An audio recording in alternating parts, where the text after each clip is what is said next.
Good morning, everyone, and welcome to this joint committee meeting of the Audit and Education Committees.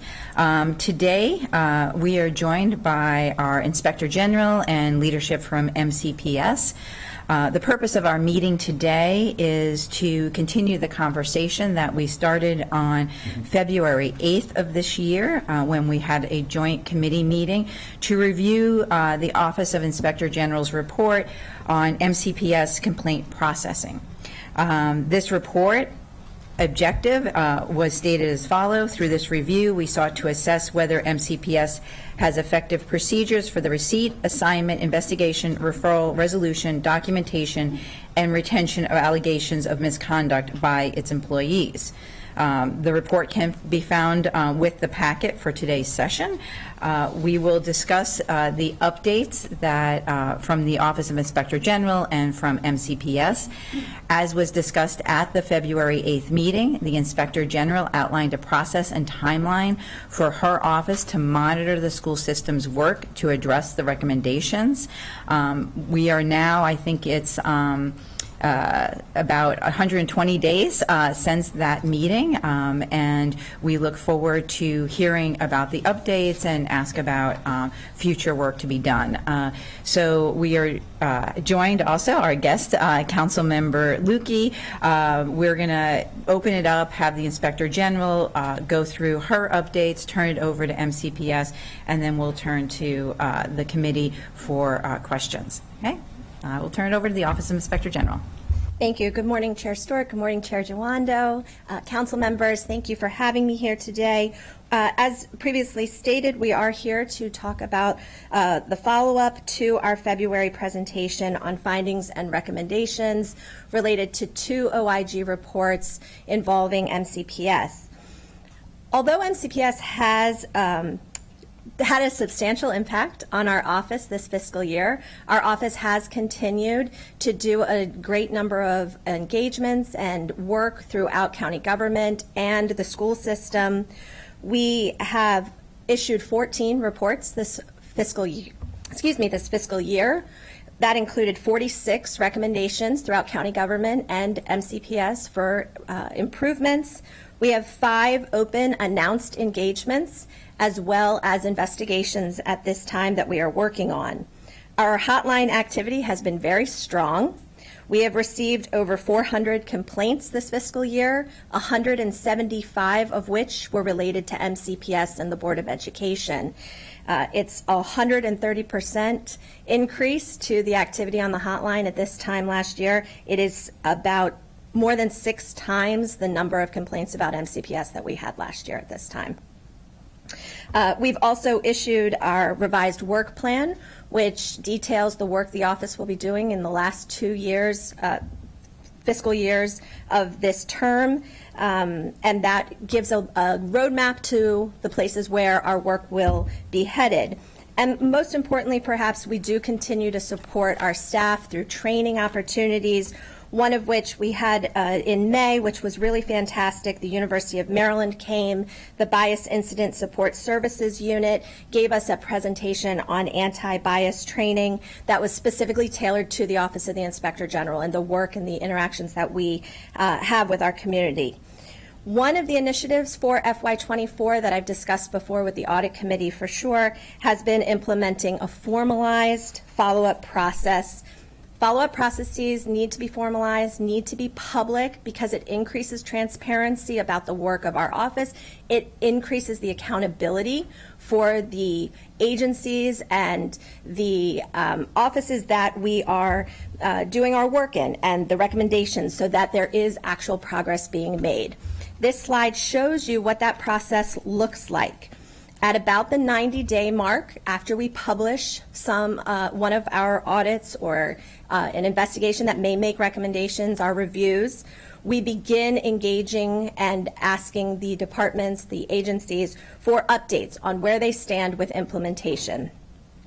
We may ask questions during that time, get copies of communications or documents, policies that have been issued.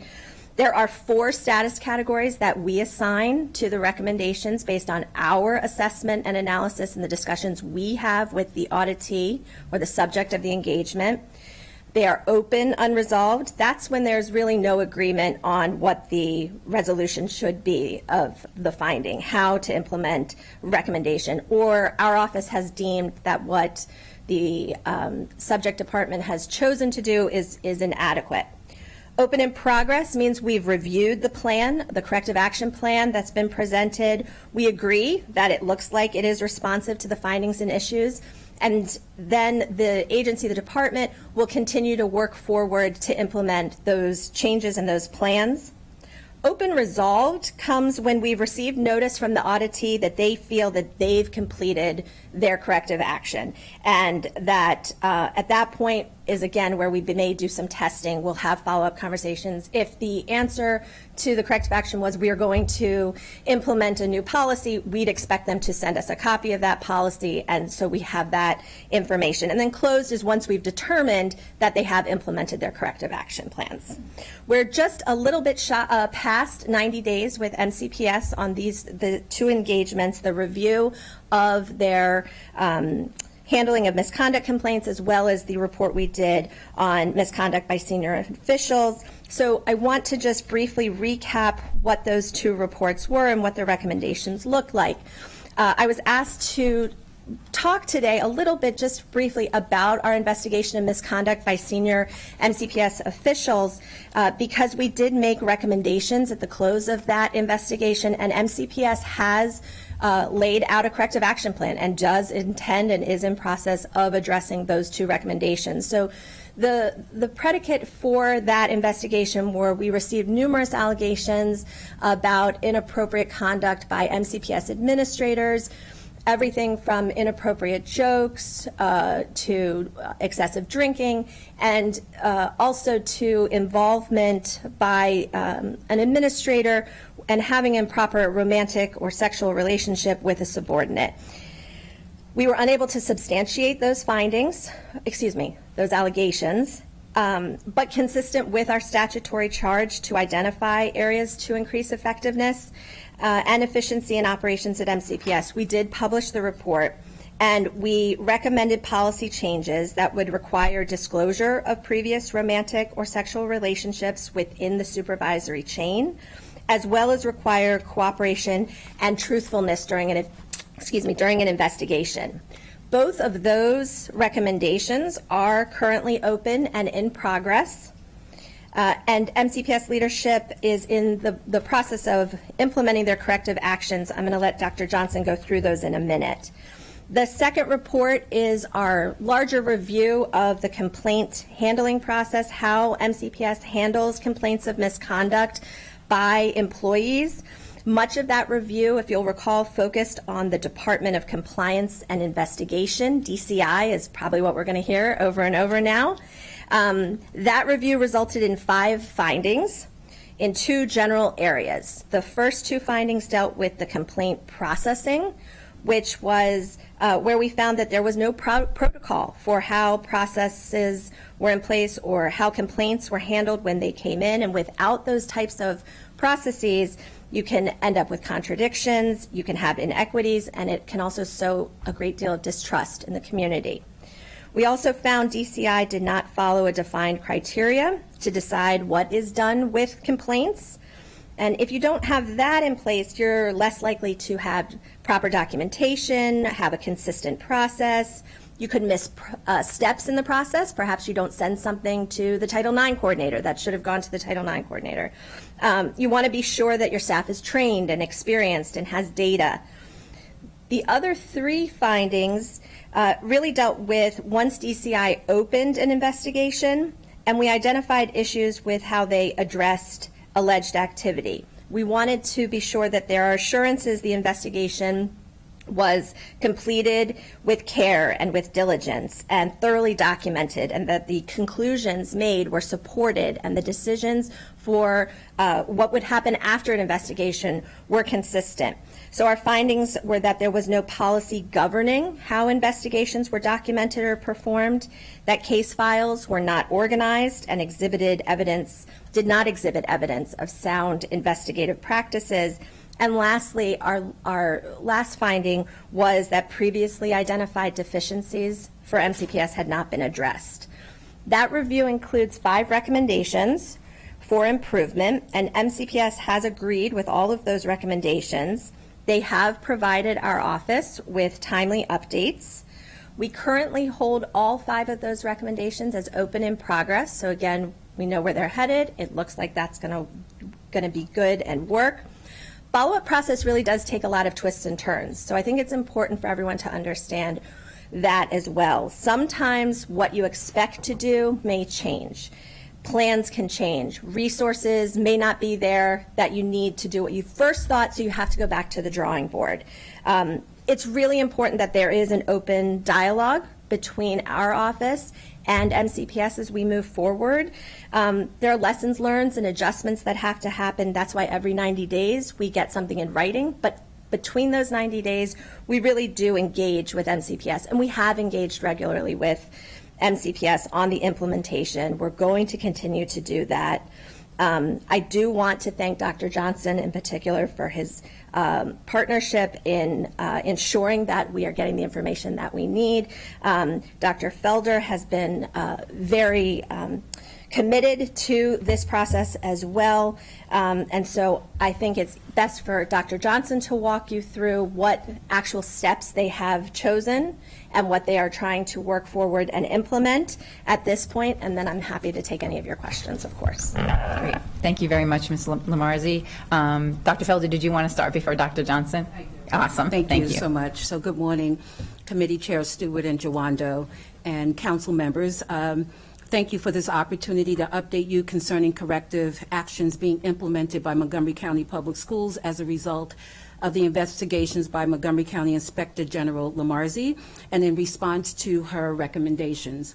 Dr. Johnson, Acting Chief of Staff, and Mrs. Jessica Boone from MCPS's Department of Compliance and Investigations will detail specific responsive actions that respond to Ms. Lamarzi's findings and recommendations.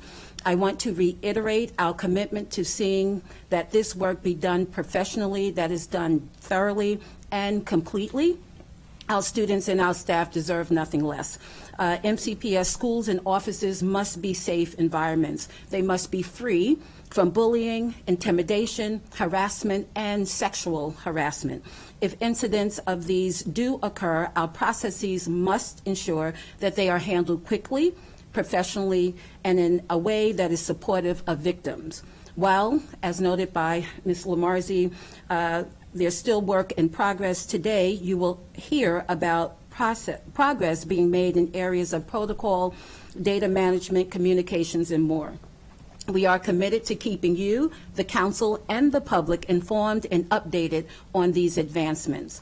As a reminder, actions on key items that have already been completed to ensure that all complaints, anonymous or named, are investigated, that the MCPS email retention period has been extended to 3 years, and that essential training for all supervisors is occurring to ensure our rules and expectations are in practice.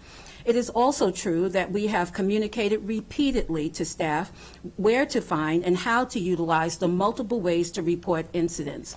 We also launched a corrective actions progress webpage, or dashboard, if you will, where each finalized action confirmed by the Office of the Inspector General is marked as completed. All of this work is being pursued diligently, intentionally, and professionally because, as I said previously, MCPS's schools and offices must be free from workplace bullying, harassment, and sexual harassment. So with that, I know my colleagues are ready to make their presentation and answer your questions, so I turn things over to Dr. Johnson. So good morning. I'm Henry Johnson, and I serve as the Acting Chief of Staff to Dr. Felder, and a retiree of MCPS. So I'm happy to be back to serve the district that has meant so much to me in the work that I've done in the 18 years that I've served.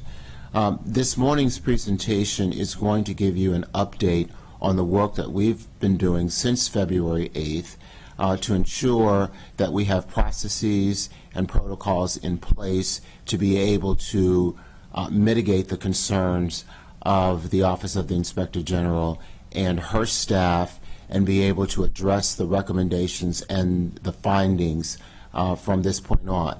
Ms. Lamarzi did mention that this is an ongoing process, and it is, and I do meet with members of her team and her staff probably every other week, and we go through this information. They have been a tremendous resource in helping us not only to organize our information in an appropriate manner, but also thought partners in additional circumstances and situations that may occur. So as we go through this presentation, we want to first begin with the January 10th Office of the Inspector General report, in which Ms. Lamarzi said there were two findings. So finding number one centers in and around a policy that MCPS not require supervisors to disclose prior romantic and sexual relationships with employees in the supervisory chain.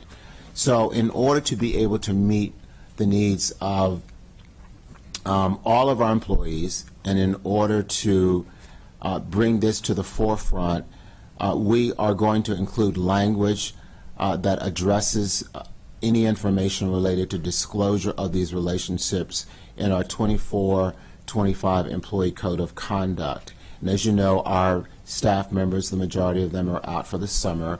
We go through a very robust onboarding and introduction to the new school year when they get back in the last 2 weeks of August. So we anticipate one of the things that we will do is to go through the employee code of conduct with our employees and emphasize this as an important part of the work that must be done and an important part of the findings and recommendations that were made previously by the Office of the Inspector General. So we have given a date of August 26th, 2024, because that's the first day of school. We have mandatory compliance training of all of our employees, and all of that training should be completed by the first day of school when students enter. Moving on to finding number two, this particular finding centers around requiring employees to respond honestly to a work-related inquiry by MCPS, law enforcement, and other authorized investigative officials. In April, you have a link to it. In April of 2024, Dr. Felder sent out a message to the entire staff community. We will continue each year to send that out to our staff members to make sure that they understand the expectations for that cooperation. And we will also include those annual updates in the Employee Code of Conduct to all staff yearly. So not only will we send a separate message, but we will also include that along with the information, the aforementioned information I just discussed with you, in our employee training and in our onboarding processes that take place for our staff when they are hired. As we move on to the 5 findings of the January 24th report, finding number 1, MCPS does not have a comprehensive written policy addressing the receipt, evaluation, tracking, and disposition of cases. These 5 action steps moving forward may take us a little longer because they not only have regulation implications, they also have policy implications. And with a new superintendent coming on board July 1, we want to be able to share with him this particular information and to make sure that the policy that we put in place is a policy that is created through our work and through our efforts with them and through our work and efforts with the Office of the Inspector General. However, some of the things that we've done fairly quickly is to begin work on the implementation of a database that will track all of the information, particularly looking for information of patterns of behavior and repeat offenders. Our new system, Guardian by Campus Kazan, will be ready to launch the end of this month, especially probably prior to June 1st and July 1st. And we are going through the training with them now. Members of the Office of the Inspector General have also been a part of that training, so they've been able to see exactly how we plan to track the information, how we plan to document that information, and how we try to implement it. We also need to revise. There is currently an internal manual that has been used, but it is outdated and therefore needs some revisions. And there is a process in place now to handle those revisions, look at the internal manual itself, and make the appropriate changes to it as it relates to this particular finding. And then the last two bullets you will see there relate to the work that must be done with the superintendent of schools in the drafting and implementation of a new regulation, and then the creation of a Board of Education policy that addresses the receipt, evaluation, and tracking of dispositions. As you know, the Policy Management Committee within the Board of Education has an agenda, and so we need to get on their agenda for the June 24th, for the 24-25 school year, to make sure that this becomes a priority for the work that the Policy Management Committee does. The next finding, the Department of Compliance and Investigations does not follow defined criteria when determining actions to take with complaints. We are very fortunate to have a reorganization of the Department of Compliance and Investigations with the addition of Ms. Jessica Boone, who serves as a Director 1 in that office, who has a legal background, an investigations background, and a school-related background. And we brought back Mr. James Koutsos as an Acting Director 2 in that office to run the office and to support principals in particular and how to move forward with these investigations in a timely manner. So we, as a part of the internal document and the guide that we have, we are in the process of implementing step-by-step written procedures around assessing the complaints and the decision-making process. And of course, we hope to have those steps in place for principals and for other staff members by the opening of school of this year. And then, of course, including those appropriate updates in our MCPS Code of Conduct, which will detail how the complaints are received, evaluated, and tracked. And Ms. Boone has been especially instrumental in her work and her previous roles outside of MCPS in helping us to amend the manual so that the manual is not only legal, but the manual is also one in which it's very clear to our employees what the expectations are around their behavior, particularly behavior in which they need to report out some of this information to that particular office for follow-through. As we move into finding number 3, DCI does not have a formal comprehensive policies for conducting and documenting investigations. We will have those written procedures in place, and we have already conducted trainings with our school-based and central office leaders. Almost over 800 of them have been trained to date on investigations, the whole notion of workplace bullying, sexual harassment, and how to move forward with making the necessary reports to the Office of Department of Compliance and Investigation. One of the areas that will take us a little longer to implement, of course, will be working with the board to address the necessary policies and how we conduct and document investigations. And we hope to get on their agenda at the very beginning of the new term, and also our goal is to try to have a policy from the Board of Education in place by January of 2025.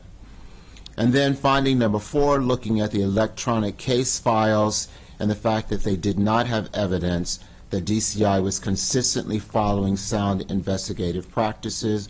With our 2 directors on board now, Director 1 and Director 2, we've begun an internal review of current legislative practices and reports, and we report and work in collaboration with the Office of the General Counsel to create a greater structure and alignment of this structure and a standardization for all employees to move forward with their reporting and with our investigation.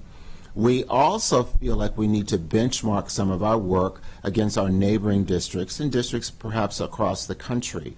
So our office is reaching out to colleagues in neighboring districts for best practice and sharing of opportunities that will benefit our school system as we move forward with this work.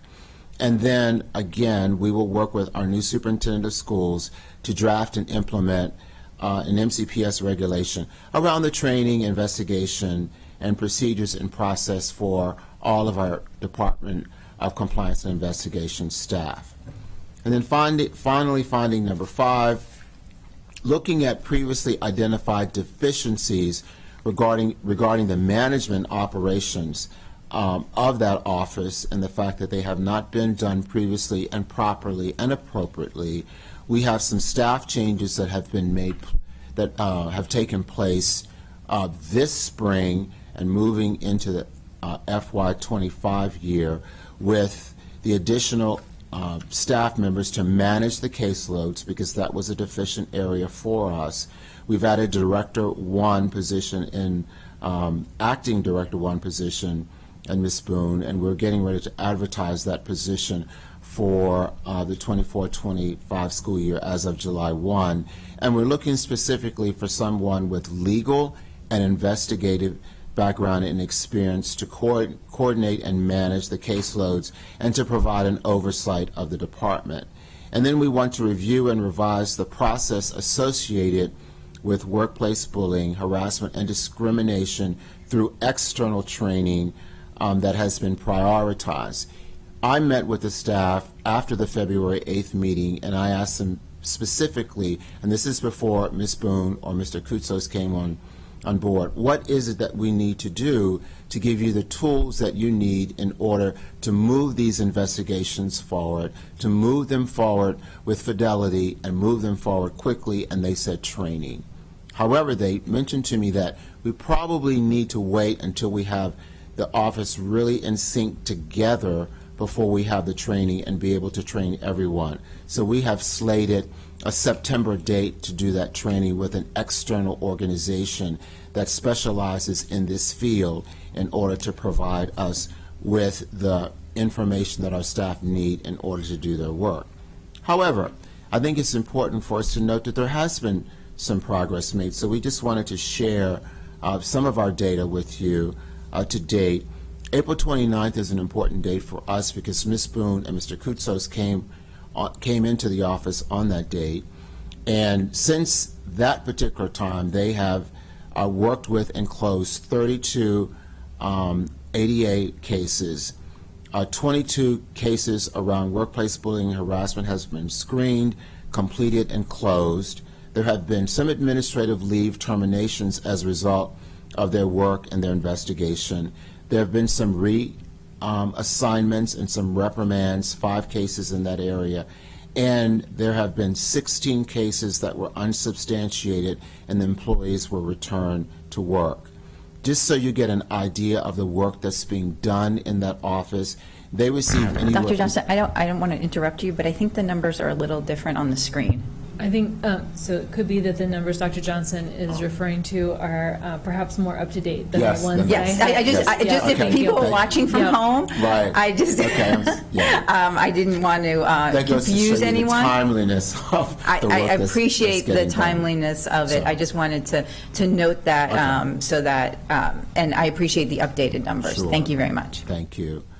On average, that one is correct. On average, GCA handles about 25 to 30 support and guidance calls per week and about 180 consultations to principals, directors, and other administrators within the district. And this has all happened as a result of the work that's been done by Ms. Boone and Mr. Koutsos.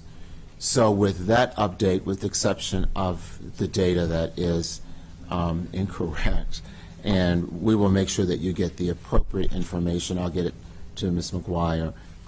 We are ready for your questions and comments. Great. Well, thank you very much. I'm going to just kick us off with a couple questions and turn it over to my co-chair, Councilmember Jawando.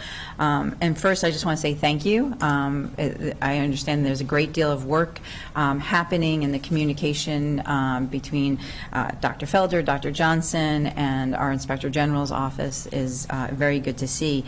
In addition to that, I have looked at the dashboard. I think that's very helpful to have a public-facing dashboard so that people can check in. It is clear on the direction you all are going. I did have some questions just to kick us off, understanding the work that is in process that you all are doing. But in particular, and thank you for the update on the cases since April 29th, but I think it might be helpful for people who are watching, given where we were a few months ago, about what is the process now once a complaint comes in? Because what we had heard back in February is that there were complaints coming in from a number of places, from websites or emails to principals or board members. Like it just, they were coming so many different places. And unfortunately, because of that and the lack of processes, some complaints had gone without a response. So understanding the work that's in progress, but what has been put in place now that we can communicate to people in terms of the process? So I will begin by saying that any information that's referred to us by the Office of Inspector General is referred specifically to me, and I work with that office to farm out the information to the Department of Compliance and Investigation and or other departments, because some information is school-specific information, and therefore I need the Chief of Schools, Dr. Peter Moran, and his staff to look at that. But then I'm going to turn it over to Ms. Boone, who can talk to you about the day-to-day operation of the work within that office. Ms. Boone. Thank you, Dr. Johnson. Good morning. My name is Jessica Boone. I am the new acting director in the Department of Compliance and Investigation. So when a complaint comes in, it comes into our administrative staff. From there, they give receipt that the complaint has been received, and it goes to myself and the other director. We look over the complaint, and then we assign it out to an investigator or a coordinator based on the allegations, based on the training of the staff that we have now, who's most appropriate to work the allegations, and then I have touch bases with the investigators or coordinators on a game plan for the complaint if they're having any trouble with the allegations or the complaint, and then they work the complaint. I sit in on their meetings based on if they call anybody in for allegations or the complaint. I've been sitting in on their meetings. They'll write their report up, and from there, myself and the other director will decide what steps happen next with the complaints. Great. And Director Boone, when someone gets a response that the complaint has been received, is that done within 24 hours, 48 hours on average? Yeah, so it comes into a DCI Dropbox, and our administrative staff responds within 24 hours saying that the complaint has been received. Great. And currently, how do you distinguish, and I think it was in your answer, but I want to tease it out a little bit, between, grievances, administrative complaints, or other actions that trigger an investigation? So right now, myself and the other director are kind of triaging to see where the complaint should go. But once we get all of the staff trained appropriately where we feel that the training is fit, I think that we will be able to the investigators and coordinators will be able to more appropriately handle that process. Great, thank you so much. How are we documenting that process? So right now we currently have a 3-layer documentation process. So the complaint comes in, the administrative staff will put it on a running Excel sheet that we have. From there, myself and the director also document it in our internal files, and then the administrative staff also puts it into our current tracking system, and then from there, it goes to the coordinators or the investigators who also keep a running log of their complaints. And then we hold weekly meetings based on the new complaints and allegations that came in, just to kind of see where we are in the process. Great. And putting these all in place, how confident are you that we're not missing any complaints anymore?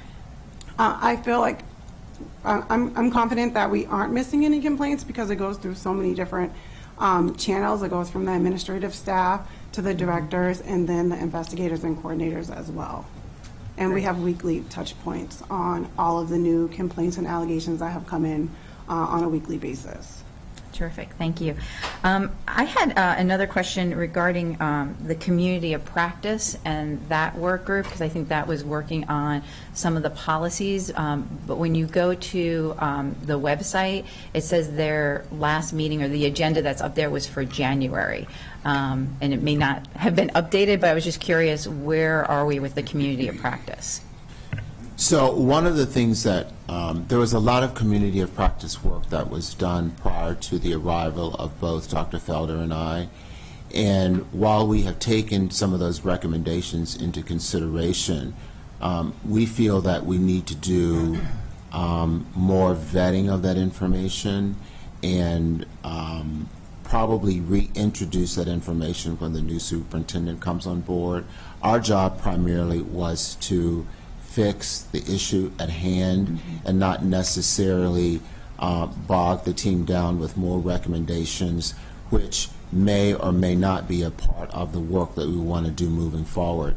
So once we have started the new fiscal year, July 1, we want to bring back some of those recommendations from the community of practice and make it a part of an overarching look at the work that needs to be done moving forward with the Department of Compliance and Investigation. Our sole goal since February 8th was to try to clean up the issues that were at hand and not take on anything new or new recommendations until after we've had an opportunity to really get the office aligned, get it organized, and be able to move forward with the investigations that were coming forward. Great, thank you.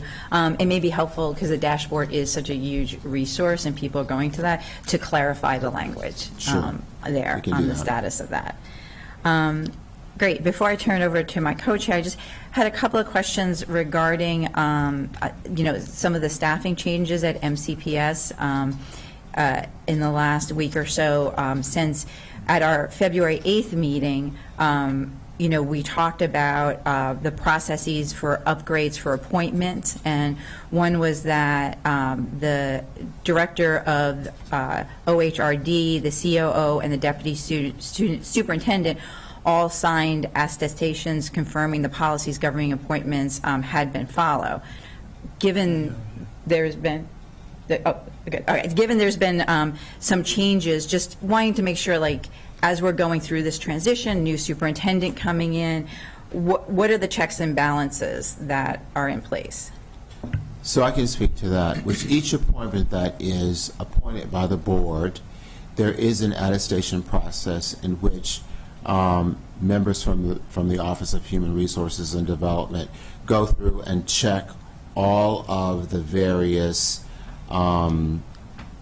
issues related to that particular appointment: background checks, screening, previous evaluations, references, and the chief, April Key, signs off on that before it's presented to the board.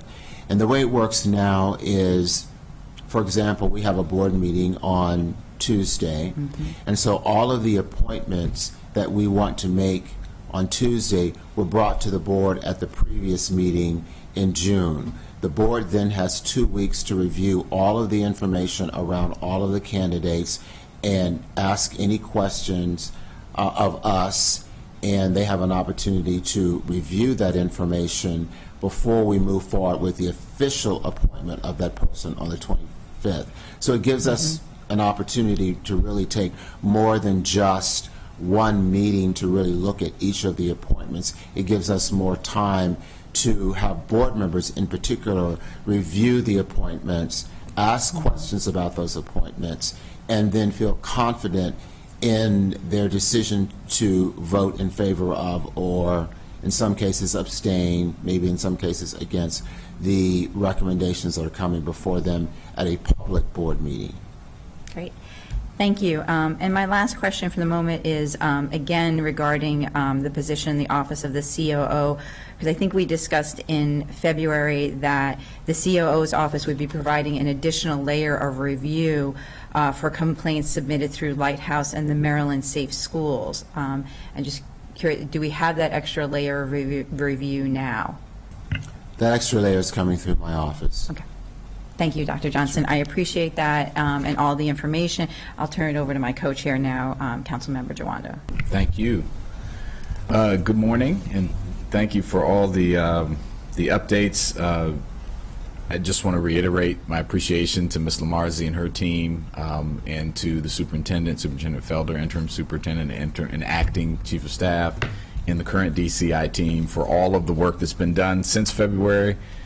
This was the first kind of checkpoint with us. There's been conversation, and this is an important moment to say we were going to come back, and progress has been made. So I think that's the overarching good thing. And obviously there was a lot of work to do as we're discussing, so just really appreciative of that.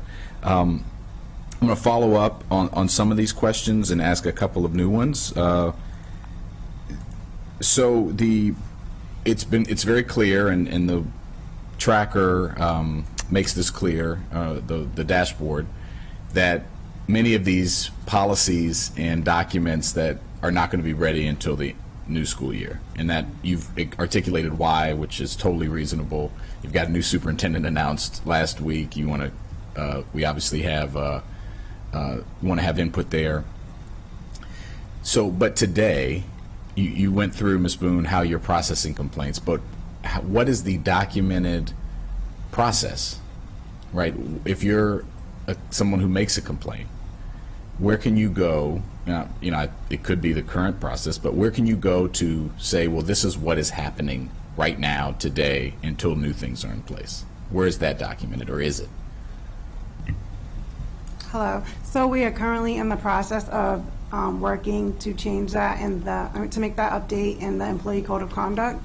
We're in process of doing that, so we'll be ready for the 2024-25 Employee Code of Conduct. It will be documented in there, the whole complaint and tracking process. No, I understand that, but my question is, so what about today? If I want to make a complaint today, and I'm, educator X or whatever, where do I go to say to understand what the current process is, like before August 26th? Do you know what I'm saying? Yeah. Where is that? If it's not documented, you can just say it's not documented because it's in flux. But the question is there any way for someone who makes a complaint to go and look at what the process is today?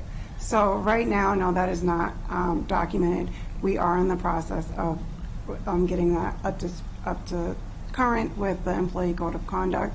But whenever somebody does call for a status of their complaint, myself or the other director have let them know where they are in the process, or we'll give them the investigator or the coordinator that is working their case to have touch points so that they do have a point of contact in the interim.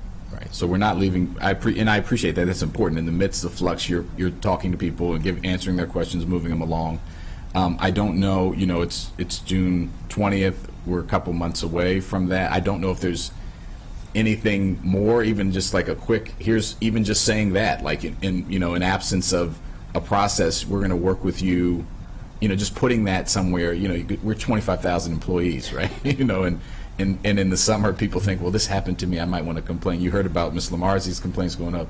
I anticipate you're going to receive other things over the summer, so it might just make sense to have something in the interim. Go ahead, Dr. Johnson. So there is actually on our website, on our webpage, a place for people to make a report. However, there may not be information that talks about the process. Right. So I think one of the things that we can do with that information that's on the website is, before we get to this point that Ms. Boone is talking about, we can make some changes and updates to that which show some type of a process until we have a more formalized process in place that becomes a part of the Employee Code of Conduct. So I appreciate that. That's a very good point. Thank you. Yeah, I know often when you're in these processes, you just want to know what's have Right. a way to have a sense of where you're going, and obviously appreciate that. The second question is on the development of these new processes itself, right, which you obviously need to work with the new superintendent and the board, but is Ms. Lamarzi, are you involved, is your team involved in the drafting and review of the new policies? No, we can't be. It's important that we maintain our independence and that we are able to later come back and assess it. If we're part of creating it, no one's going to believe that we are unbiased in our review. So are there questions that are asked? Is there advice that we may give in a broad sense? Yes, but what decision is made, how it is drafted, what it looks like is entirely up to MCPS. We will then, when they say, we're done, we did it, we'll take it and look at it, and then in order for us to close our recommendation, say, okay, there's something in place now.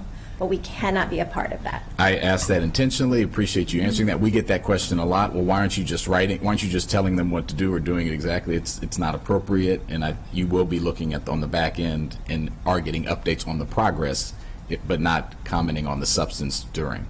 I appreciate that. And could I make, go ahead, please. Chair Jawanda, can I make a point?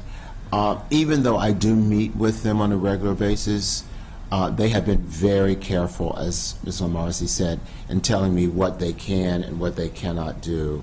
And they have been very, very good thought partners, but they have left the decisions around what needs to be done up to us.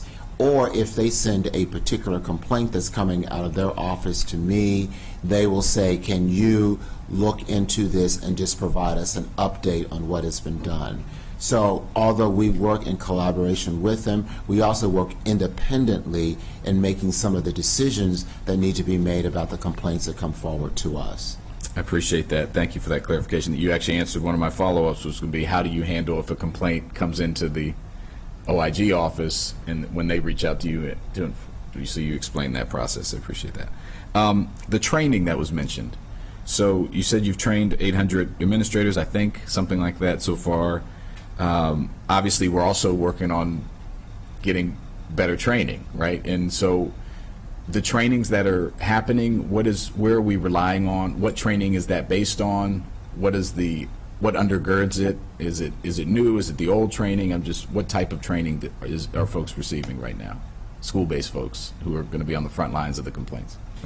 So the training that we provided to administrators was training that was created by a team of people within MCPS. The training for members of the DCI staff, we are soliciting services from an external organization, and I'll ask Ms. Boone to talk about that particular training that will take place in September. So the training for our internal DCI staff that we are currently working with an outside consultant to secure some curriculum based on workplace bullying and harassment in areas that our staff has said that they would like training in. So we're currently vetting to see what training company we would like to go with right now. Myself and the other director are in the process of that. We also intend to, within those first 2 weeks before school starts, meet with central office leadership, as well as principals and assistant principals, and basically give them the process of when things should come to DCI, when things are appropriate for them to handle at the school level. So we are working with our school support office to get on their books for the first 2 weeks of school to go through a comprehensive training with school-based leadership. I appreciate that. Yeah. My last question for now, and then I'll just probably put myself back in the queue since we have everyone who wants to ask questions, is about DCI itself. I've met with members, other folks have met. There has been obviously internal transition and also complaints emanating from DCI itself about the workplace environment, right? And so where do we sit today? I understand the two people at the top. What's the current complement of the office? What's this? Has there been transition there? And then also, what is the status separately of that complaint process? Whatever you can share, as far as how that has impacted who's currently in the office. So I can address those initial complaints that came in.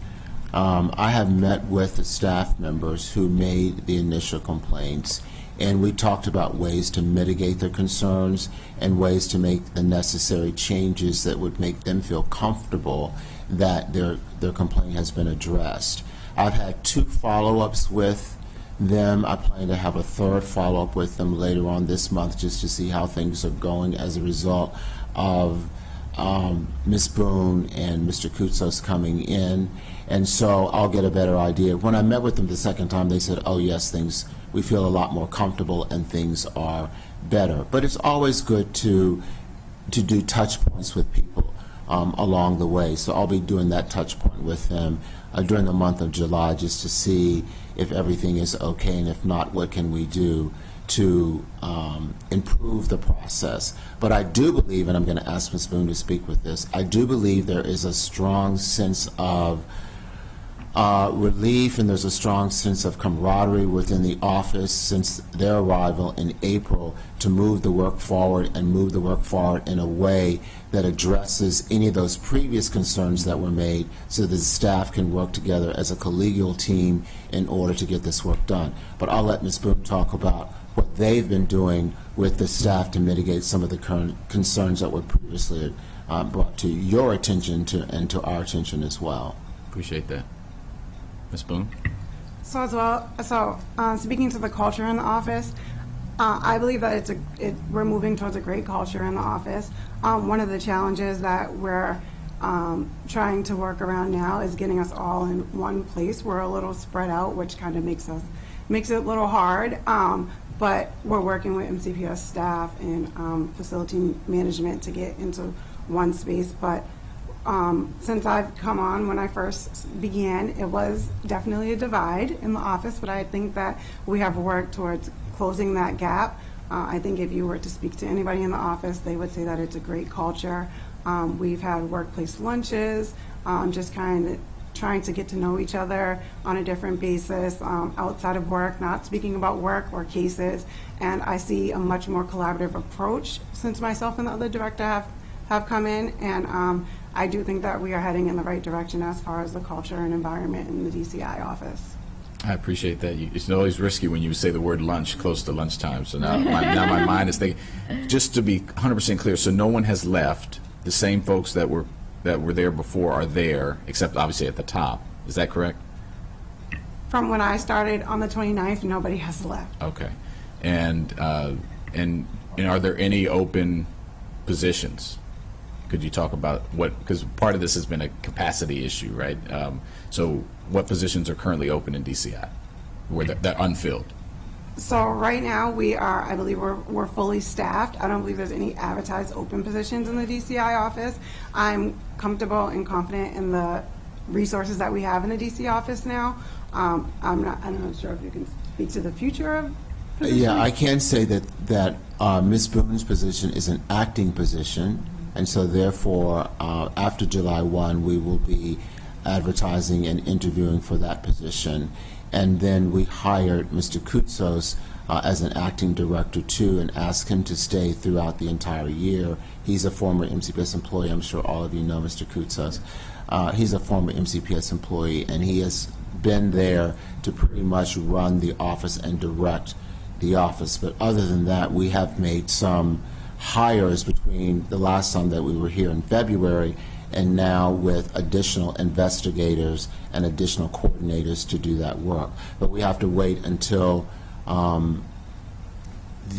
can implement the FY25 budget to hire those additional positions that are currently what we call temporary part-time positions. Okay, so they're filled, but you need to hire the full-time. Right. And you think once that happens, you'll have what you need to address the caseload. Yes. Okay. Good to hear. All great updates, and appreciate it. Thank you. Thank you, Chair Giwando. I'll turn it to Councilmember Katz. Thank you very much, Madam Vice President, and thank you, Ms. Lamarzi, for all of your fine work, not just on this topic, but especially on this topic. And to MCPS, we thank you as well. The two chairs have already asked several of my questions. I kept checking them off as they went through them. But I do want to sort of get into maybe it's the weeds a little bit. How do you come up with the actual procedures for the process for let me ask it in a little bit. Are you involving the employees, the students? How are you coming up with the legislation, the procedures that you're coming up with? Well, yes, we are involving the employees. Of course, we can't involve students, but we are involving the employees. Mr. Koutsos is primarily the individual who works directly with the principals and getting input and information from them around what works, what doesn't work, what can we do better, how can we put that particular action into process and into procedures that work best for you. So we are involving a number of people as we begin to develop the appropriate process, procedures, regulations, and policies that will be implemented once they are approved by the superintendent and the Board of Education. Are there discussions beyond the principal? Of course, one of the things that we will need to do, and you bring up a very good point, Councilmember Katz, one of the things that we will need to do, of course, is to involve our associations in discussing the information around the process with them. And that is something that we can do. I thank you for that, because that was one of the things that I've not had an opportunity to speak with Jessica and James about, but yes, we can involve all of our associations in the process because all of their members are involved and directly associated with the work that needs to be done. Thank you. The timeline for a complaint, if it's substantiated, I'm assuming that would go forward, and there's further discussions about what did and what didn't happen, and the person is the person who's received the complaint about them has an opportunity to say it did and it didn't happen, and it's a long discussion. What happens when it's not substantiated? What happens at that point? When a complaint is not substantiated, we reach out to the party who, the complainant, and let them know that it didn't rise to the level of whatever their complaint, whatever they filed the complaint for. From there, we decide the appropriate action moving forward. Sometimes we've reached out to our restorative justice team to see if there's like a mediation that can happen in the school or wherever the incident took place, and then we move from appropriate steps from there.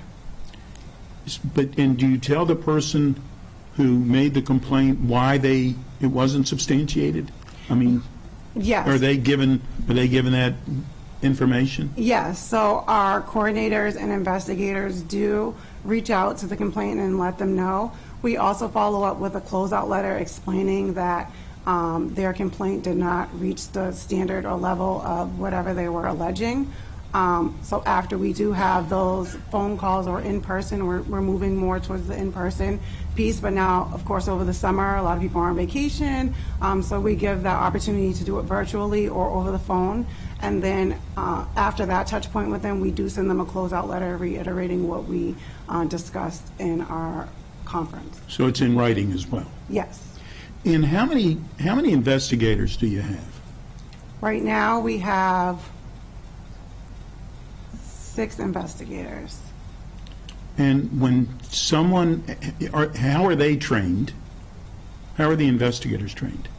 So we're in the process of getting training for all investigators, but as of right now, many of them have already been in the position doing the investigations, and a lot of them come with investigative background. So while we're working out the process to have a more consistent approach, I'm meeting with investigators. I have a investigative background, about 10 plus years of investigation, so I'm meeting with them to kind of figure out best practices as we move forward to make a more consistent approach on the investigations. But we do intend to do a training for all of our investigators and coordinators over the summer. And is 6 enough? I mean, you said you had, I don't know how many complaints. I didn't write that number down, but That's just the ones we know about at this point. I do believe when we get through the backlog, that 6 will be enough to handle the complaints. And I believe that once we get everybody trained, everybody will be versed to handle all complaints and allegations that come in. So we could have help from our coordinators as well if we ever hit a wall or we're in need of them. And how much involvement does the State Board of Education, do they have a template for what procedures you should be looking at?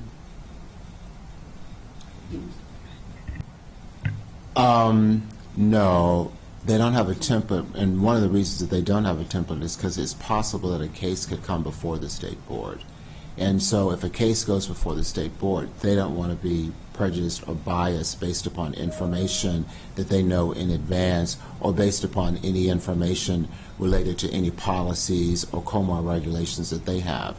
Because every employee does have the right to due process, and they have the right to appeal the particular action all the way to the State Board. So there is no standard investigative policy. The State Board allows each individual district to create that so that they can be pretty much objective in looking at cases that may come before them in the future on appeal. Okay. And the last one for the moment, but when I guess it was one of your first discussions, or early on slide that says prior romantic and sexual relationships, I'm assuming, and I don't know that we should ever assume anything, but I'm assuming that current is also involved in that, and that you have the proper procedures to take care of that. That is correct, and that is part of the attestation form as well. To make sure, that is one of the questions that's asked on the attestation form before it goes to the Board of Education. Quite often there may be situations in which there has been either a prior or current relationship, but we have to, based upon hearsay, of course, sometimes, and so we do ask those salient questions to all of the candidates, particularly if it's something that is hearsay, and we want to substantiate whether or not this information is correct or incorrect, keeping in mind that if it is disclosed at a later date, then they have violated our policy, and therefore it could be subject to termination. Yeah, and I said it was the last one, but I do have one more. When someone, when a complaint is not substantiated, are they told who the investigator was? So they usually know who the investigator is because when a complaint comes in, we do an allegation review. That investigator will call the complainant and get more details about the complaint that was filed. So they do know who the investigator is that investigated their complaints. Is it possible that someone says, well, you know, the investigator is too close to this too? I'm not I mean, obviously everybody always looks at everything they look at, but that the investigator is too close. Can someone ask that a different investigator? I'm seeing you shake your head yes. So someone could ask and say, I know that's a great investigator, but I think they're too close to this one. I'd like a different one. And there are also some cases that come before us that cannot be investigated by the Office of Compliance and Investigation, and we have to use external legal counsel to help us with those cases. So yes, in answer to your question, that can be done, but there are also cases that we have to take outside of MCPS to do an investigation because of the relationship within the organization. Thank you very much. Thank you, Madam Vice President. Thank you. I'll turn it over now to Councilmember Albanese. Thank you. So I want to pick up on that. How often does that happen, where outside firms are used? And I will, well, let me put a pin in it and I'll give you the context. So the issue of cooperation within investigations was brought to light. And some of this is human nature, right? These are friends, colleagues, and so people may be reluctant to disclose or share information regarding a specific case because of a professional or maybe even a personal relationship, not nefarious, just personal relationship that someone may have. So how are we doing on ensuring stronger cooperation moving forward? This came up in some of the investigations within the OIG reports that brought us here today. And would hiring an outside firm help address some of those issues, and is that a tool that we should be utilizing more often? I think it is. I think for the most part, the process that we have in place works. But one of the concerns that Dr. Felder has had during the time that she's been here is particularly around cases involving senior executive level staff members. And for any of those cases, we do go to external firms and we work with them on those particular cases. Or if there is a case that comes in that is alleging that something has occurred between, let's say, a subordinate, a teacher, and a senior level executive, then we would need to go to an external firm. Dr. Felder likes to kind of lean on the side of being very cautious and making sure that there can be no question about the investigation once it's completed.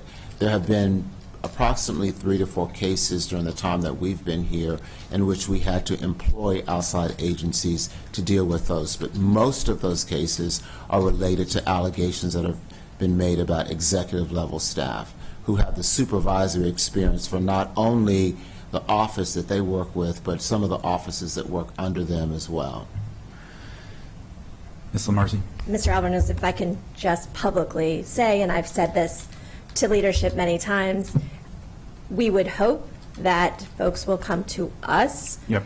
Obviously, public's already paying for us to be here, and in the interest of the appropriate use of public resources, there are things that may not be for us, but we are a resource and we encourage and ask, and it is required in the county at least that all county employees report suspected fraud, waste, abuse, mismanagement to us. And so I just always want to remind everyone that that is what we are here for as well. And if I could just add, in every situation that Dr. Johnson just mentioned, with anything involving an executive level staff, it has, there has been discussion, it's my understanding, with your office before we move forward. Thank you. I appreciate that. I want to build off of something you just said also. So, and my colleagues have alluded to this in their questions, but I want to drill down on it a little bit further. I'm anxious about the folks who've been directly responsible for this transition, and it feels like progress has been made. I will just say that. And the level of seriousness that you all are taking, you know, clearly demonstrates that you got it, and I feel like we're in a better place than we were, you know, just a few months ago. But obviously, you can't, the folks who are responsible for this transition are mostly in an acting capacity. I feel better knowing that Ms. Lamarzi will be here through the transition to new MCPS leadership.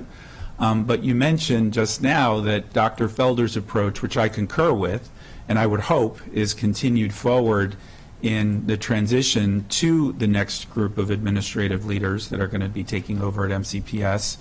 And I know that's not a question you all can answer, but the board can and should.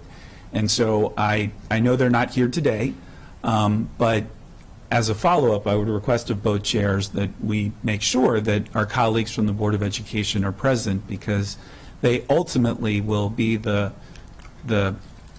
oversight of that transition, and we hope that the new leadership continues to build off of the work that has been completed and that we don't start over again or go in another direction. So just putting a plug in there. The final 2 questions for now, and then I will also probably get back in the queue. And this is something that has been brought to my attention, and I'm not sure that there's anything, I don't know what formally we can do about this, but it's something we have to think about. So it's been a long-standing practice within MCPS, and I think the pros outweigh the cons here, that we promote for people from within the organization to leadership positions. And I think that's a good thing for administration and continuity. But there's always a practical challenge when the people who are your colleagues, suddenly you're their boss. And they've gone through the same trainings, they have hung out socially, they have, in some cases, been to the same schools, and it's difficult to separate those relationships and to just turn them off with a switch, when somebody becomes someone's supervisor. And that was part of the challenge and problem in the investigations that brought us here. How can we, how are we, how should we tackle that to ensure that, there are more appropriate protocols in place so that people must disclose, for example, through an investigation that they did work professionally with someone, or how they may be able to recuse themselves. What are steps that we can take? I think that's important. So one of the things that we're working, that we're doing in the Office of Human Resources and Development is to have a more detailed attestation form that really specifically outlines and addresses some of those very concerns that you've brought up. Having an opportunity to meet with and interview with prospective candidates for roles and provide more detailed information about who you worked for, who worked for you, what relationship you were in within the county, and that will be all a part of the appointment process and the policy that was introduced by the board as we move forward in our appointments in the 24-25 school year. Because we do recognize that probably 90% of our promotions are done from within. And as you said, Council Member, there is going to be a relationship somewhere. Yeah. And so we need to dig a little deeper into what that relationship is or was, what the relationship currently is, and making sure that there will not be a conflict of interest moving forward for the work that they've done previously and the work that we want them to do now. So I have been working with the Office of Human Resources to see how we can mitigate that very concern that you've brought up, to make sure that we're a little bit more clear and we're a little bit more detailed with more specificity around attestation and the relationships that have taken place over the course of the years, to make sure that there won't be any glaring conflicts that could create a problem for us in the future. Final question. Are there consequences for people that don't cooperate with investigations but clearly were involved or have information that would be helpful during those investigations? Well, I think the link that you've seen to the letter that Dr. Felder put out in April clearly addresses some of those concerns, but I think information going forward that will be in the Employee Code of Conduct and any new regulations established by the new superintendent must have that information in there as well. Great. And just to put a plug in for my colleagues, obviously as soon as we can, with the new superintendent and new administration, bringing them back before these two bodies, I think will be important. Thank you. Thank you. Councilmember Mink. Thank you. Much appreciate the work that's happening.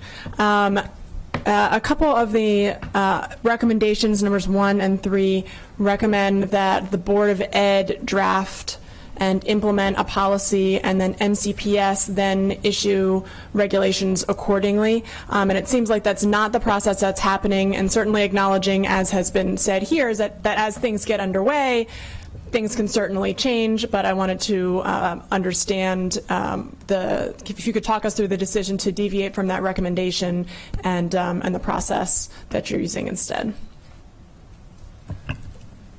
So one of the things that's important to note is that, and I don't have to tell you all this, you already know this, regulations established by the superintendent and policies are established by the board. And so therefore, we want to make sure that the information that we put into a regulation is sound information, and that information then falls in concert with the policy that the board is going to establish in the future, to make sure that we've covered all of our bases and covered all of our grounds. And we made that one rather nebulous on purpose, so that as we begin to do this work, from this point forward, we can make it more detailed and be able to operationalize it in a way that meets the needs and the standards of this particular recommendation. I'm not sure that I understand, but I appreciate. But so if you could break that down a little further for me. So, are you saying that you're writing the regulations in a way that is somewhat nebulous, and so that the board can then take that and develop Can you explain? I'm sorry, I'm not quite following. No, what I'm saying is the action item that you see in front of you is a bit nebulous, and so we have to take that regulation, that action item that is before you, and make that more detailed.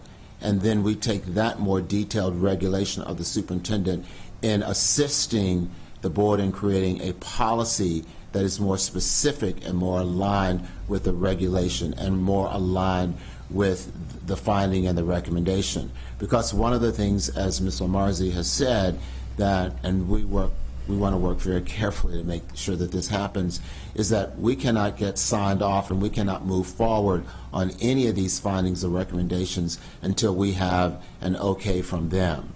So we will continue to work with her office to make sure that we're including the appropriate language in any regulation and in any policy that will meet the standards that they expect of us as we move forward, and we can close out the recommendation and close out the finding.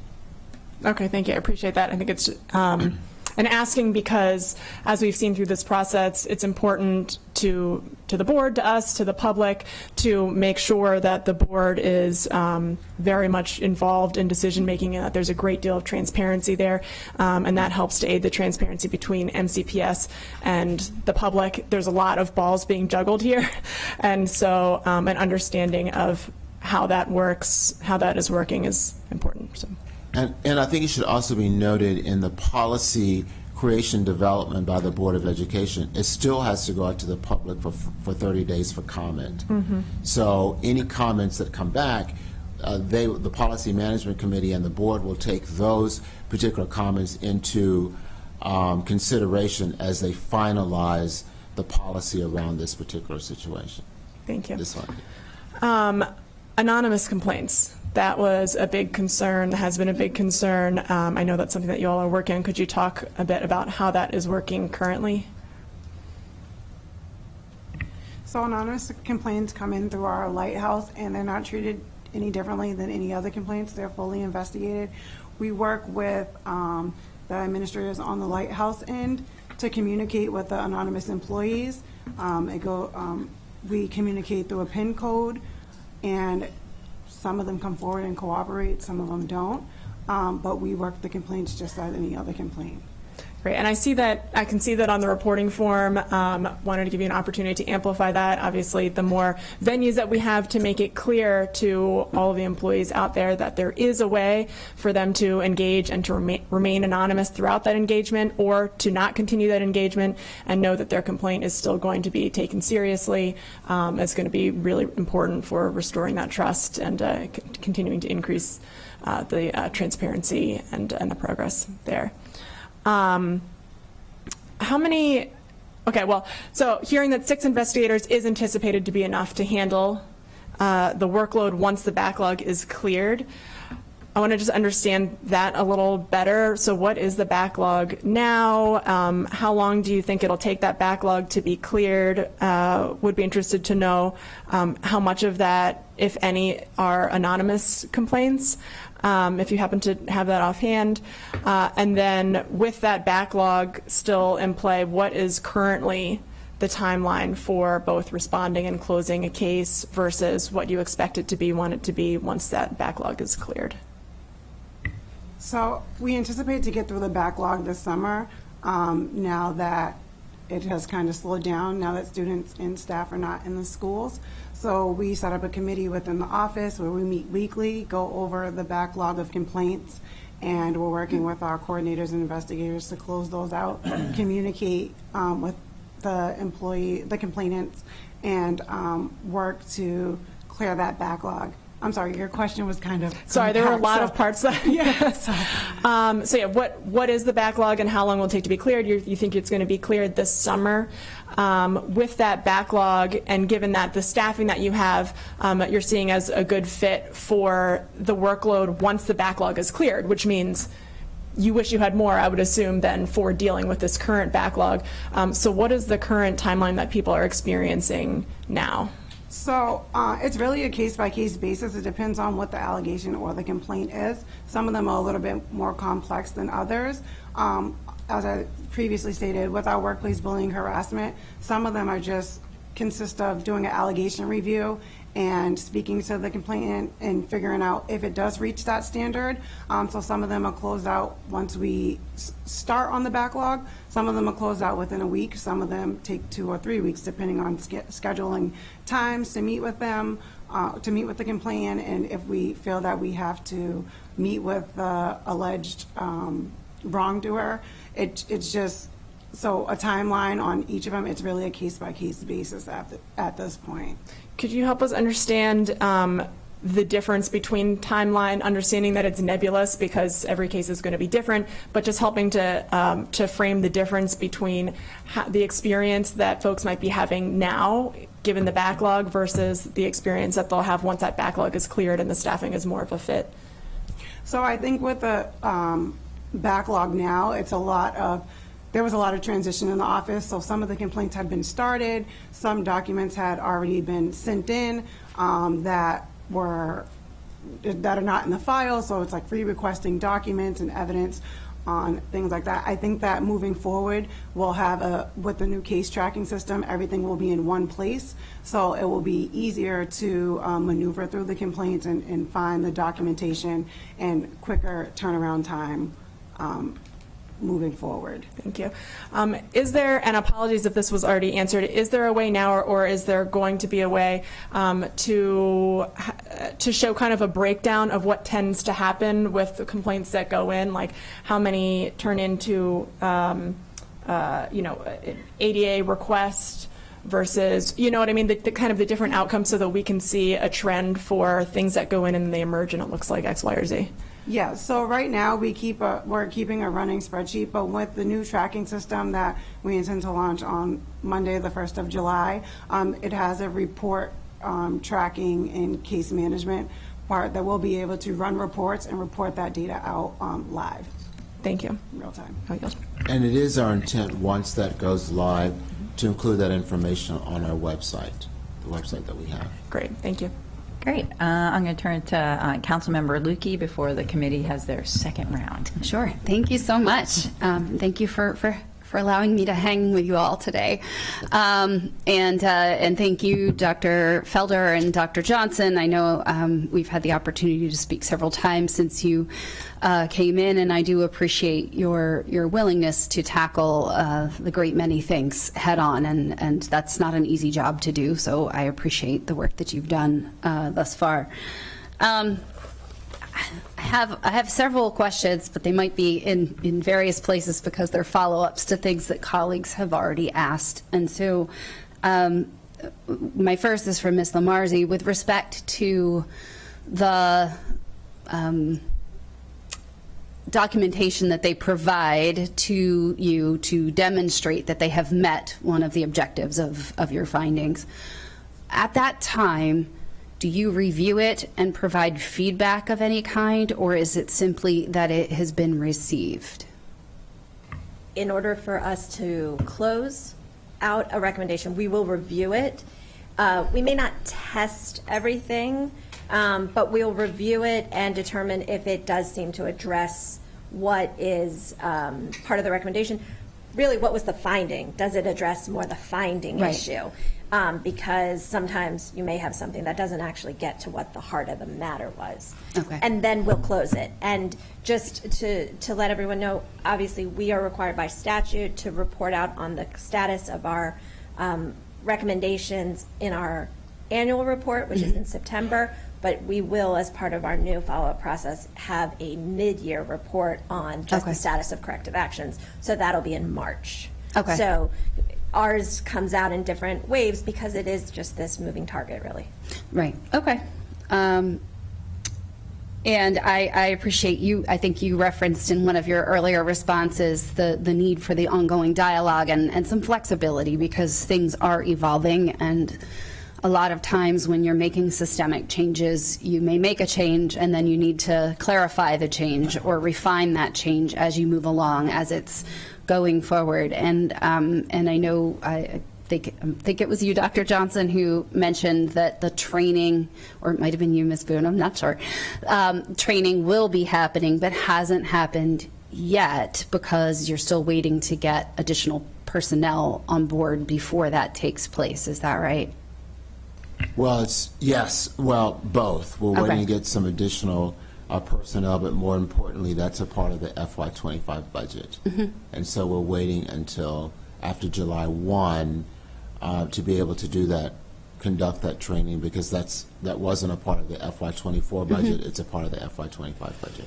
And the training, is that training on the investigation process and, making sure you're coming at the investigative process free of biases, that kind of thing? Or does it also include enforcement and compliance, meaning not just here's how you do the investigation, but here's what happens if you don't do it correctly?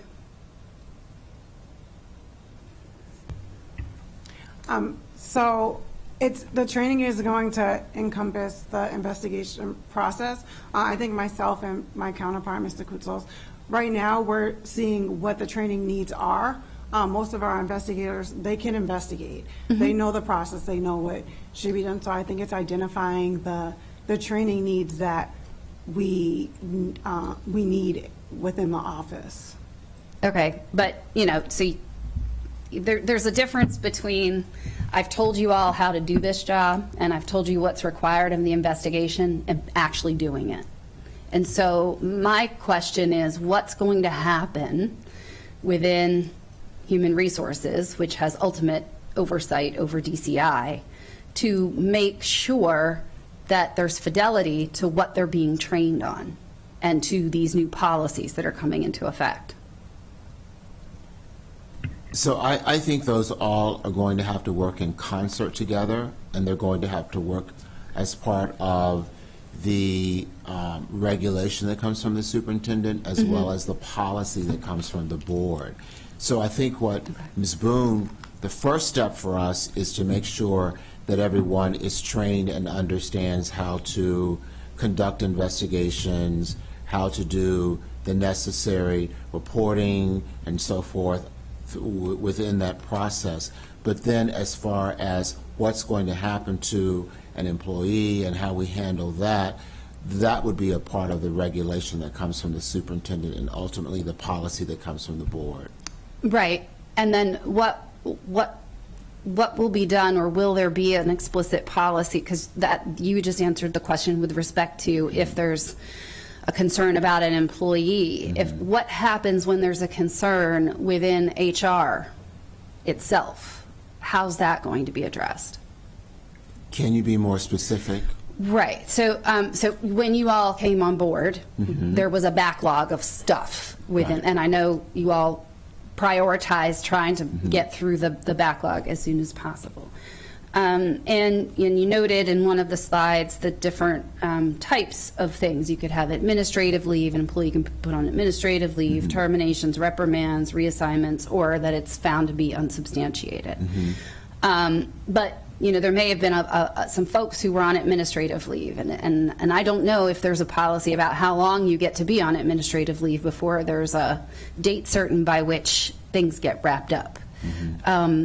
But if there are things that are wrong with the process there, meaning it's either taken too long, or what if there's a determination that somebody had relationships with the people who were put on administrative leave, but it's like there needs to be something outside HR that can do a check and balance inside HR, and I don't know that that exists.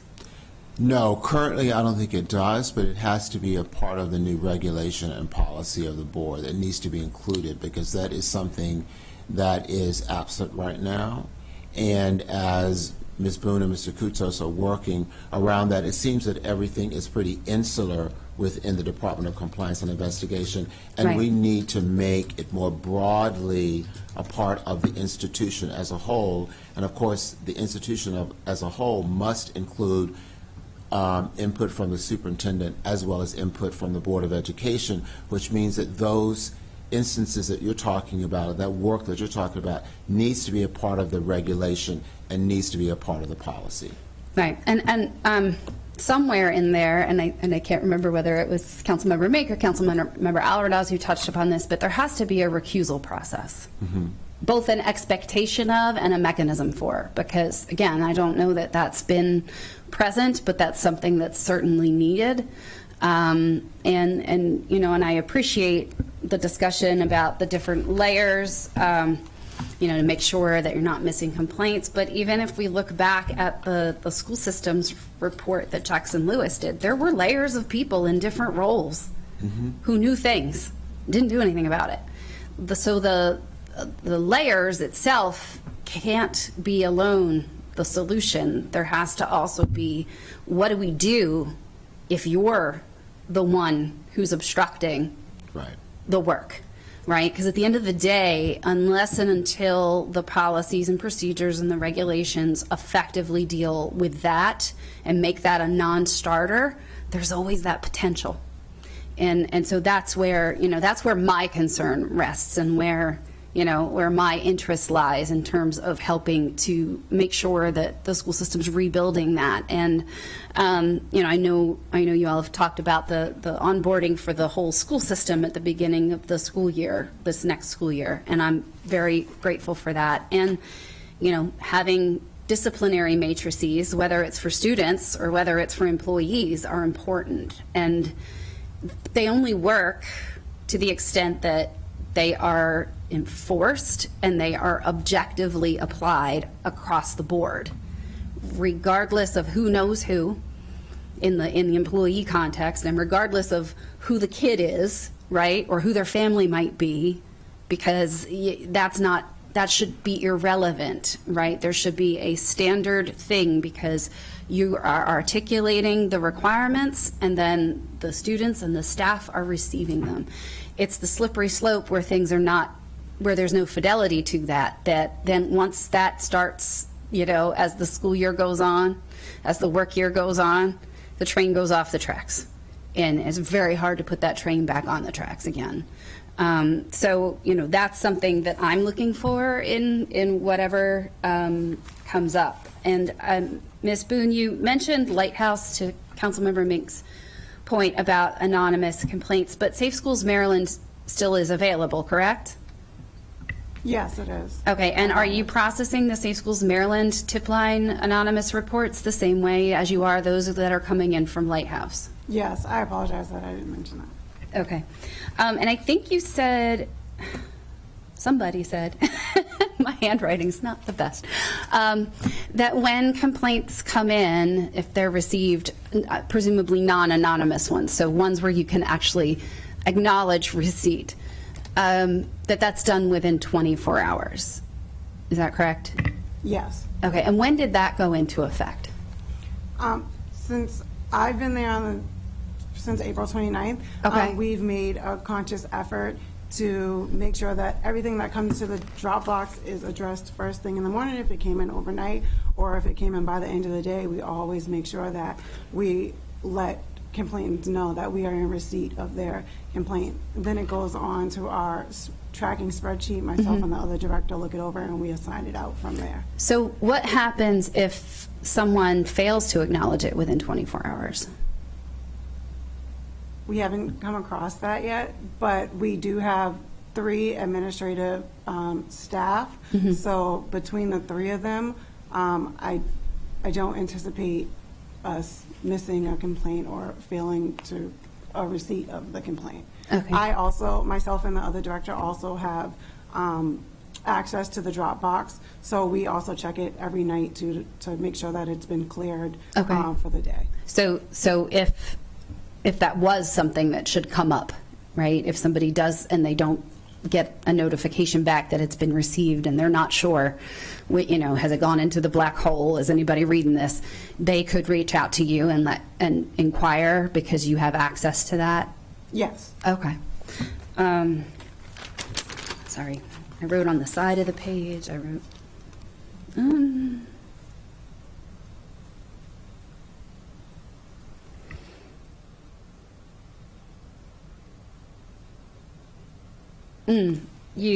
one of the slides that you had dealt with making sure there was compliance with investigations and with law enforcement, and I know some of my colleagues questioned about that already.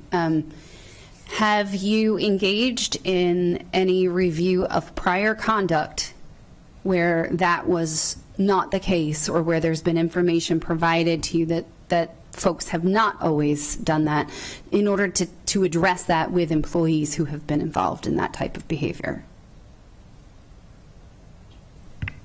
One of the things that we were asked to do was to put, as a result of previous situations and circumstances, we were asked to send that documentation letter out to the staff members. So I am not sure if there have been previous situations that occurred prior to the arrival of Dr. Felder and I, because we were told right away when we got here that this was something we needed to do, and I'm not so sure that if there have been prior situations and circumstances that they've been addressed. Okay. Okay, thank you. Yep. Great. I think a number of my colleagues would ask some follow-up questions, but we'll do that pretty quickly today. And I'll just kick us off, and I have a first one. I think it comes from Dr. Johnson, some of what you were just talking about DCI and the institution overall. And I'm curious in thinking and understanding the relationship between DCI and our Office of Human Resources and the sharing of information. That is, one of the things, as Councilmember Lukey said, like when we did have issues in the past, there were so many things that different individuals knew throughout the institution, and then things that the Board of Ed did or did not know. And so as we're moving forward, what is that relationship between DCI and HR and the sharing of information? So, of course, right now what you will find in the organizational structure that Dr. Felder created upon her arrival is that information in the Office of Human Resources reports, that information comes through my office, simply because I'm the one who has the established relationship. It has been my goal, I'll say this, it has been my goal the entire time that I've been here to help to clean up this issue and this concern that is put a black eye on our school district.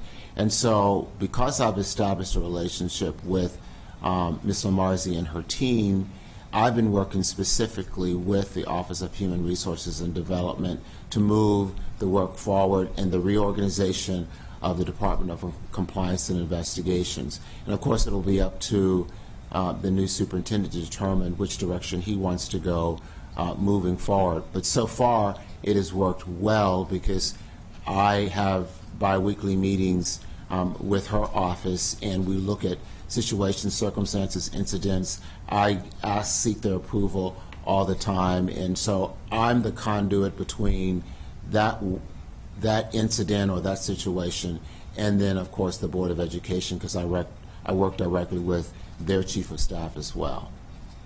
Great. I think that in terms of follow-up, again, with the new superintendent coming on, as Councilmember Albanaz said, we should put a kind of a pin in that to come back to it, since it wasn't part of the formal recommendations, but I think it's good to continue those conversations about how the two offices are working together and who it falls under. Right. I'll turn to my co-chair, Councilmember Jawando. Thank you, and yeah, we're excited in E&C as well. There's a lot of these have tangential issues, which I've tried to not go into because I'm trying to stay on the point of the report and the recommendations. But we're gonna. There's a lot to delve into over the course of the year. But this is great, great update. I just have one more follow-up question. and maybe a suggestion depending on the answer, the step-by-step procedures that are going to be developed that are part of the dashboard for complaints that will be presented by August 26th, as you've said. The drafting of those, where are we just as of June 20th? You know, where does that sit? I know it's not done, but where in process is that right now? That is with with DCI as they update the internal manual and prepare that information to go into the employee code of conduct. Got it. Okay. So for the opening of school. Got it. So can I maybe ask you more specifically? You know, like literally, I know you have a document at your like where are we? You don't have to share what's in it, but where you feel you're in the process? How complete? Where are you in the engagement process? Which is going to kind of be my second. So we've been working with our external departments to get that drafted, and like I said, put in the employee code of conduct. I think it will be done prior to the first day of school. I think that the step-by-step process will be done before the end of July. One of the things that we're waiting for is for our campus guardian system to launch, because that will play into our step-by-step process as well. So because we have not gone live yet with that system, we don't want to finalize any step-by-step process, but we are in the process of drafting it and close to the end. Yeah, and that goes live. I saw that on here. When is that goes live? End of the month? Yes. Okay, so we're getting close. And then to the point that was brought up earlier, I think Councilmember Katz mentioned it, and you said it in response, Dr. Johnson, the engagement with the employee representatives and the unions, obviously as a part of that timeline pre-August 26th, that's, I'm assuming, going to be part of what you're going to do. And I just want to say, we are engaged with the unions. We actually have bi-weekly meetings with a couple of the unions. We've had meet and greets since myself and the other director has come on with each of the unions that we work with, and we are in constant communication with them.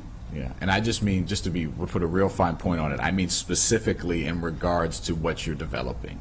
You know, the step-by-step processes. I think their feedback is obviously critical before something is promulgated, and the last thing any of us wants is, oh, well, I didn't, you know, and no one, and look, I always say all the time, you know, I think Vice President Stewart's been married 30 years, I'm 18, I never agree with my wife on everything. I'm not saying you have to agree on everything, but just the fact that the engagement was there and there's a process and that that has happened and everyone's got to be able to air their point of view. So can you commit to that, formalizing that in a way? And I think when we come back, I would ask that you just present on that. Like, I think I'd like to know in more detail how that engagement and the process leading up to prior to board adoption and passing of a policy or promulgation of a regulation, the process that led to the does that make sense? Okay. Thank you very much. I guarantee shouldn't agree with you on everything. Great. There's no legislation that can ever be passed to do that. Great. Councilmember Amanos, did you have a follow-up question? No? Councilmember Mink, any follow-ups? Yeah, thanks. I'll keep it quick. So you mentioned that when we have somebody who's at a senior level, then that is when typically an outside firm would be engaged or investigator would be engaged. Are the recommendations that you get back? Does MCPS always take those recommendations, or what's kind of the process when those recommendations are received?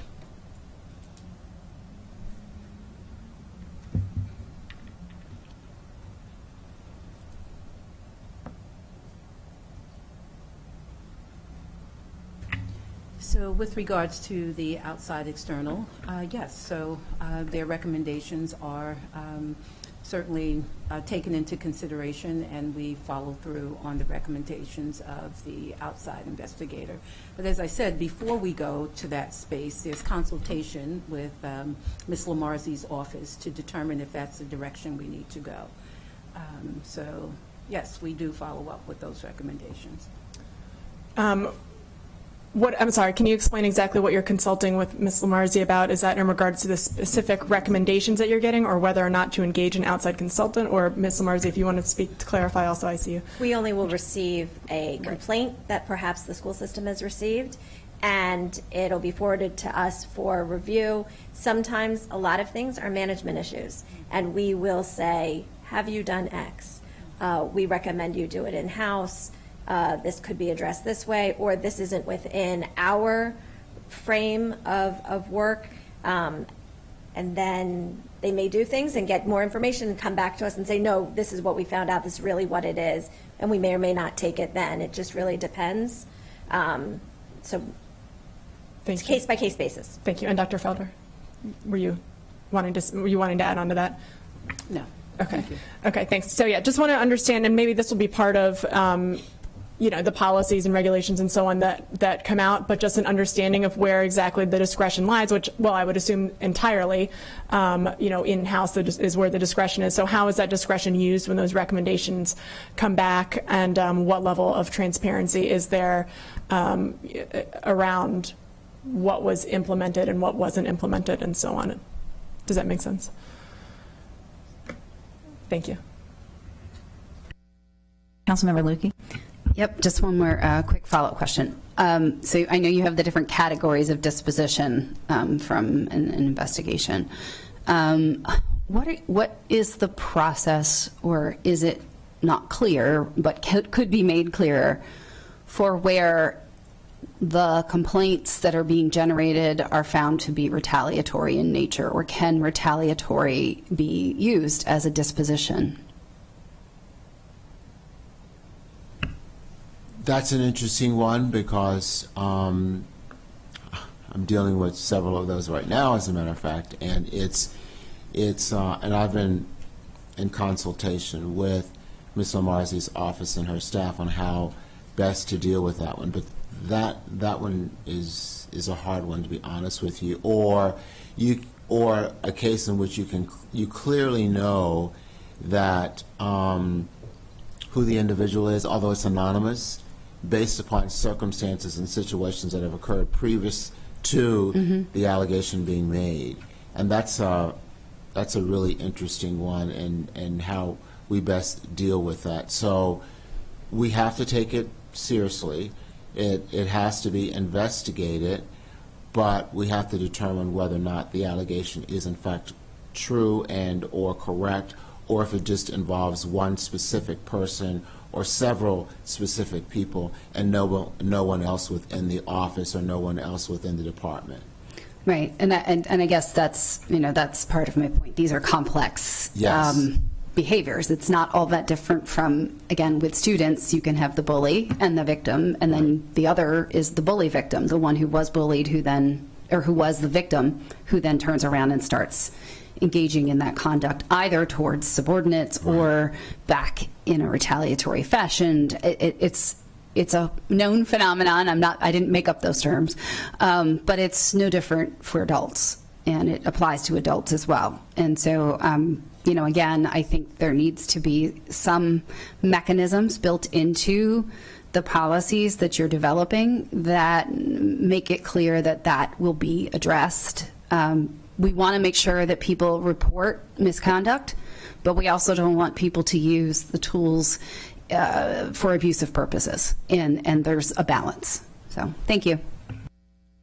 Thank you. I'm going to turn over to our co-chair to close this out today. I do have one request I don't know if it's Dr. Johnson or Director Boone, and it goes to my co-chair's questions before about the end of the school year coming up.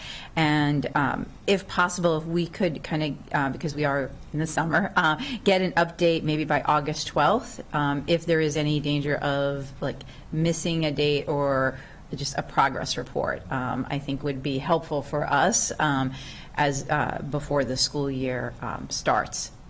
And everything.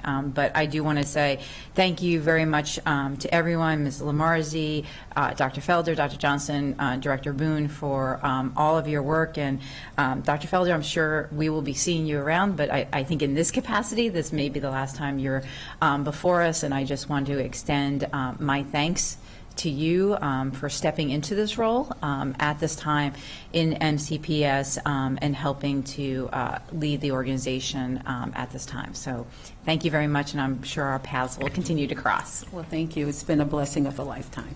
Great, and I'll let my co-chair close us out for the afternoon.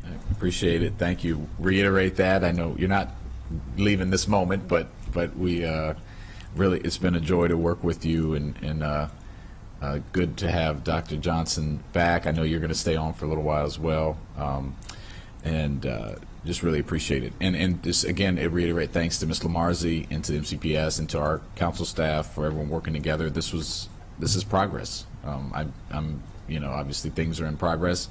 And I think that communication, we're not going to have another committee hearing. It was just written if something changes. Yeah. And but this is really helpful, and I think hopefully to all of our employees out there and residents that we've taken this very seriously as a county, as a community, as a system, and that things are going to be different. So really appreciate it, and with that, I think we are adjourned.